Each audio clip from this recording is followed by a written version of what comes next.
team of young evangelists as well, all across the globe. And would you say there are certain things you've come to value in this stage of life now that you hadn't before? Many things. The gift of a voice, you take it for granted. You never know whether you'll have it. And with a back that has had 2 major surgeries and had struggles on the road, I'm just grateful for the strength of God all the way. But if I were to narrow them down to 3 or 4 things, it would be my wife and our children. Yeah. Amen. Because Yeah. I would never, Margie is here somewhere, I would never have been able to do what I did if I had not somebody who was twice as dedicated as I am, because her calling is of greater sacrifice than mine is. You know, when you're on the road, you're facing the headwinds, whether you like it or not, the adrenaline is being pumped.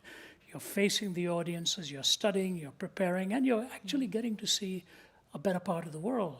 But Margie was at home raising the kids and never complained. The only time she complained was if I was doing it for reasons other than just going to preach, which I really didn't do much of. I never held a golf club in my hands. I loved tennis, but I had to give that up when I ended up with a broken back. So if it's just for the whimsical thing, I did a trip, then she'd say, what are you doing this for? You're already been traveling quite a bit.